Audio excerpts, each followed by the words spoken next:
Hola, ¿cómo les va? Bueno, vamos a hablar un poco de cráneo. Vamos a ver las generalidades de cráneo. La palabra cráneo deriva del griego cráneos, con K, que significa casco o yelmo.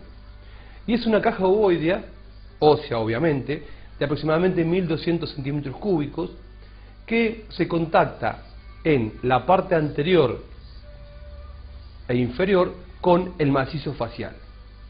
De esta manera, el cráneo y cara forman la cabeza ósea. El cráneo está formado por 8 huesos, de los cuales 4 son impares y ocupan la línea media, y de adelante hacia atrás son frontal, etmoides, esfenoides y occipital. Y 4 son pares, dispuestos 2 y 2, 2 laterales y superiores, que son los huesos parietales, y 2 laterales e inferiores, que son los huesos temporales, derecho e izquierdo obviamente. Los huesos de la cara los vamos a ver cuando estudiemos macizo facial, así que ahora no les damos importancia. Una cosa que quiero recalcar es esta línea imaginaria que aparece acá, que corresponde al límite entre bóveda y base. Es una línea arbitraria que va a dividir al cráneo en una parte superior o bóveda y una parte inferior o base. Y los límites son: se inicia en la eminencia frontal media o glabela, toma el arco superciliar, rama ascendente y horizontal del malar, apófisis cigomática, cresta temporal, línea curva occipital superior y termina en la protuberancia occipital externa. Después da la otra vuelta por el otro lado. Acá tenemos los límites escritos.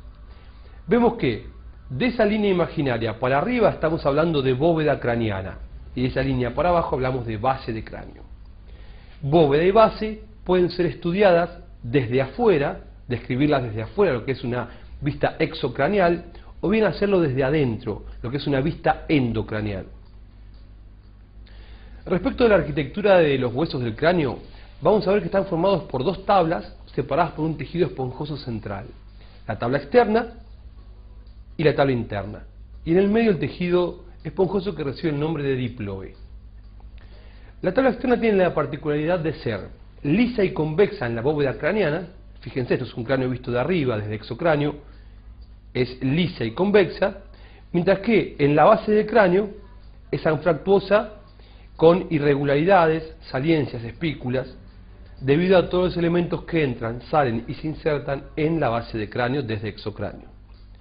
La tabla interna, por el contrario, es más delgada y presenta surcos que reciben el nombre de impresiones digitales y son producto de las arborizaciones de la arteria meningia media, acá se pueden ver, y de las circunvoluciones de los hemisferios cerebrales.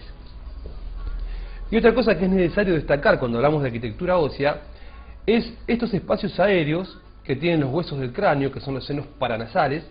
Lo vemos en huesos como frontal, etmoides en sus masas laterales y cuerpo del esfenoides. Ya lo vamos a ver después cuando estudiemos cara eso.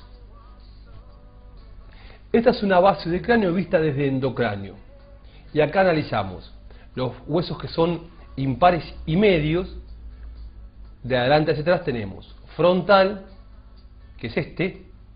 Acá está asomando con la apófisis crista galli, ya de paso se las voy nombrando, el etmoides. Hueso llave de la base del cráneo, el esfenoides, hueso que tiene forma de mariposa. Y por último, el occipital. En trencito, frontal, etmoides, esfenoides y occipital. Y laterales tenemos el temporal hacia abajo, con el peñasco, estructura importante del temporal, y hacia arriba los parietales. Le damos color y acá vemos cómo están distribuidos. División de la base del cráneo desde endocráneo. ¿Qué significa esto? Significa que a los fines didácticos podemos dividir la base del cráneo en 3 zonas. Y lo hacemos por 2 líneas imaginarias. Una, esta primera,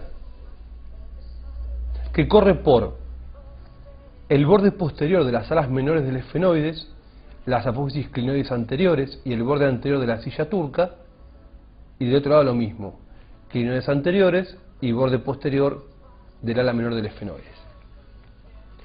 Y una segunda línea que va a correr por el borde superior del peñasco del temporal, las clinoides posteriores, el borde posterior de la silla turca, las clinoides posteriores del lado izquierdo y el borde superior del peñasco del otro lado. De esta manera tengo la fosa cerebral anterior, la fosa cerebral media y la fosa cerebral posterior. Esta es la base, la bóveda del cráneo vista desde afuera. Esto es anterior, esto es posterior. Este es el hueso frontal, los dos huesos parietales a los laterales y el occipital hacia atrás. Acá tenemos los parietales. Vamos a encontrar una sutura, que es la sutura frontoparietal, una sutura media y otra parieto-occipital.